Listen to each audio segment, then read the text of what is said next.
কুসুমপুর নামে একটা গ্রামে রাব্বি তার বুড়ি দাদির সাথে বাস করত।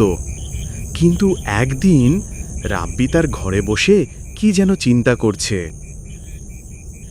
কি হয়েছে রাব্বি? এত রাত জেগে কি করছো? কাল তুমি স্কুলে যাবে না?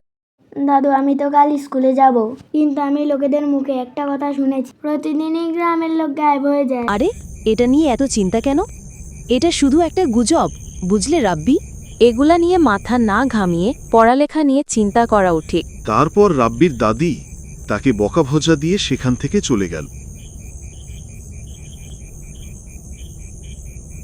তারপরের দিন গ্রামের লোক হারিয়ে যাওয়া লোকটির লাশ খুঁজে পায়। হায় রে, কি হয়ে গেল? লোকটা খুব ভালো মানুষ ছিল। তখনই সেই সময় রাব্বি সেই রাস্তা দিয়ে যাচ্ছিল। আরে কি হচ্ছে ওখানে? গিয়ে একবার দেখে আসি।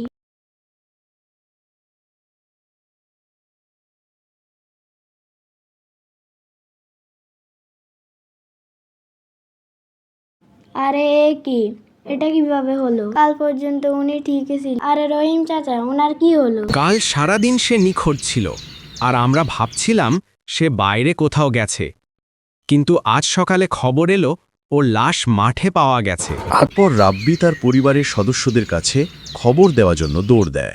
সেদিন বিকেলে রাব্বি মন খারাপ করে ঘরের বাইরে বসে থাকে। তখনই হঠাৎ করে রাব্বিদের ঘরের সামনে এসে দাঁড়ায় পুলিশ। রাব্বি পুলিশকে দেখে উঠে দাঁড়ায় এবং পুলিশের কাছে যায় এবং সব কথা খুলে বলতে শুরু করে। দূর থেকে গ্রামের কিছু লোক পুলিশকে দেখে দৌড়ে আসে এবং তারাও সব ঘটনা খুলে বলে। এরপর পুলিশ তাদের বিচারের আশা দিয়ে চলে যায়। তারপর রাতে রাব্বি ঘরে বসেছিল, কিন্তু এমন সময় তার সামনে একটা ভূত চলে আসে। সে প্রচণ্ড ভয় পেয়ে যায় এবং এদিক ওদিক তাকাতে থাকে এবং ভয়ে কাঁপতে শুরু করে। রাব্বি কিছু বুঝার আগেই ভূতটি রাব্বির দিকে আক্রমণ করতে আসে, কিন্তু হঠাৎ সেই ভূত অদৃশ্য হয়ে যায়।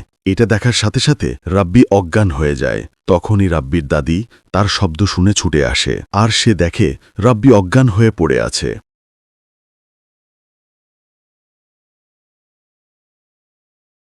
কি হলো রাব্বি?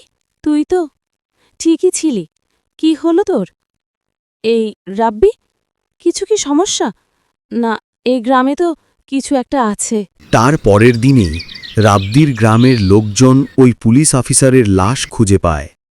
এতে গ্রামের সবাই প্রচণ্ড ভয় পেয়ে যায়।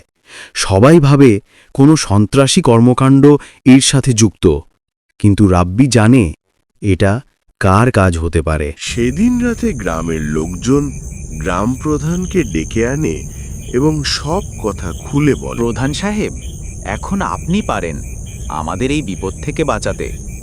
এটা হয়তো কোনো সন্ত্রাসী কর্মকাণ্ড হতে পারি। চলো তাহলে আমরা পুরো গ্রাম ঘুরে দেখি। এটা যদি কোনো সন্ত্রাসী কর্মকাণ্ড হয়ে থাকে তাহলে আমরা তাদের উচিত শিক্ষা দিব। চলো তাহলে। তারপর সবাই যাওয়ার জন্য প্রস্তুত হয়। তারা রাতে পুরো গ্রাম ঘুরতে থাকে, কিন্তু কিছুই দেখতে পেল না। গ্রামের পর গ্রাম ঘুরতে ঘুরতে হঠাৎ বাঁশ বাগানের ভিতরে চলে আসে এবং তারা দেখে পানিতে একটা নৌকা ভেসে আছে। এমন সময় ওই নৌকার উপর সেই দিনের ভূতটা তাদের দেখা দিল। এটা দেখার সাথে সাথে গ্রামের লোকেরা ভয়ে কাঁপতে শুরু করে, আর কিছু বুঝার আগেই ভূত তাদের হামলা করে দেয়। আরে না, কেউ তো বাঁচাও আমাদের। সকাল হলে দেখা যায় গ্রাম প্রধান ছাড়া আর কেউ বেঁচে নেই। তিনি অনেক ভয় পেয়ে যায় এবং কাঁপতে থাকে। তারপর যাদের পরিবারের লোক মারা গেছে তারা এসে জিজ্ঞাসা করে কি হলো সে রাতে। রাতে আমরা ঠিক করেছি সারা গ্রাম ঘুরে দেখব। এই জন্য আমরা গ্রামের পর গ্রাম ঘুরতে থাকি, কিন্তু কিছুই পেলাম না। হঠাৎ আমরা বাঁশবাগানের ভেতর একটা নৌকা দেখতে পাই, সেটা ভেসে বেড়াচ্ছে। তারপর যা দেখেছি সেটা দেখে আমার চোখ কপালে উঠে গেল। একটা ভূত নৌকার উপর ভাসছে, আর আমরা কিছু বুঝে ওঠার আগে সে আক্রমণ করে বসে। তারপর তো দেখো কি হলো। গ্রামের যে অবস্থা চলছে এটা নিয়ে রাব্বি খুব চিন্তিত ছিল।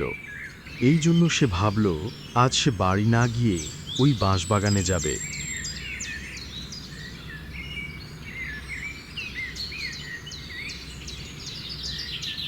বাগানে রাতে গিয়ে দেখে সেখানে কেউ নাই।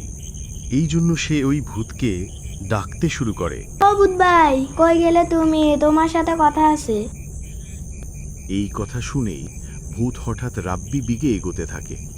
এটা দেখে রাব্বি একটু ভয় পেয়ে যায়।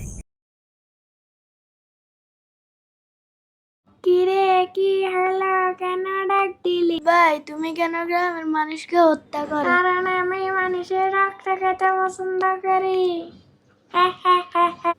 এমন কি করলে তুমি আর মানুষের রক্ত খাবে না? এই গ্রামে যে আমার দাদার উত্তর দিতে পারবে, তাহলে আমি এই গ্রামের মানুষকে মুক্তি দিব। তারপর সকালে রাব্বি বাড়ি ফিরে এলো এবং ভাবল এই ধাঁধার উত্তর সে কিভাবে দেবে। কিন্তু এমন সময় রাব্বির দাদি ঘর থেকে বেরিয়ে এলো এবং বলল, কি হলো রাব্বি? কই ছিলে সারা রাত? বাড়ি কেন এলে না? আচ্ছা, সেটা বাদ দেন দাদি। আপনি কি আমার একটা দাদার উত্তর দিতে পারবেন? আগে তুই বল, তুই কোথায় ছিলিস সারা রাত? আসলে দাদি, আমি কাল রাতে ভূতের সাথে দেখা করতে গিয়েছিলাম। তুই কি আমার সাথে মজা করছিস? তুই কোথায় গেছিস সত্যি করে বল। সম্পর্ক আছে দাদি, সম্পর্ক আছে। তারপর রাব্বি তার দাদিকে সব কথা খুলে বলে, আর তার দাদি রাব্বির এই দুঃসাহসিকতা দেখে অবাক হল। কিন্তু পরক্ষণে রাব্বি সব বুঝতে পারল। এরপর তার দাদি তাকে একটা বুদ্ধি দিল। রাব্বি দাদির এই বুদ্ধি শুনে অবাক হয়ে গেল। অবশেষে তার চিন্তা কাটল। ওই দিন রাতে ভূত রাব্বির জন্য বটগাছের নিচে অপেক্ষা করে। কিন্তু রাব্বি আসতে দেরি হওয়ায় ভূত ভাবতে লাগল রাব্বি আজ আসবে না। এই জন্য ভূত সেদিন চলে গেল। তার পরের দিন ভূত আবার আসলো বটগাছের কাছে, কিন্তু দুঃখের বিষয় সেদিনও রাব্বি এলো না। এই জন্য ভূত মন খালাত আর রাগ নিয়ে সেখান থেকে চলে যায়।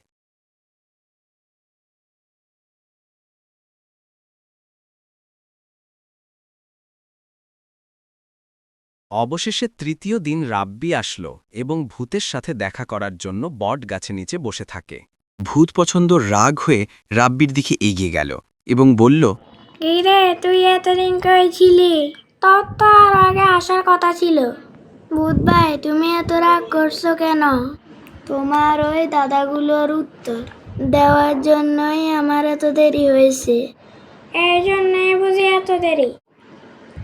এবার তাহলে দাদার উত্তর বল।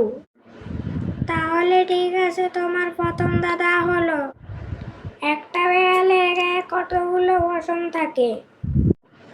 এর উত্তর তো সহজ, 3,67,300।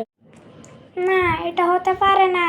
তুমি কিভাবে জানো বেড়ালের গায়ে এত পশম? তোমার যদি বিশ্বাস না হয় তাহলে তুমি গুনে দেখাও। তাহলে তুমি এবার বলো আমি কি ভাবছি। তুমি এখন ভাবছো এই ছেলেটা তো অনেক বুদ্ধিমান। বাহ, তুমি তো খুব বুদ্ধিমান। আচ্ছা, তাহলে আমি তোমাদের গ্রামকে মুক্তি দিলাম। বাই বাই ভূত ভাই। এভাবে রাব্বি নিজের সাহস আর তার দাদির বুদ্ধির কারণে নিজের গ্রামকে ভূতের হাত থেকে বাঁচাতে পারল।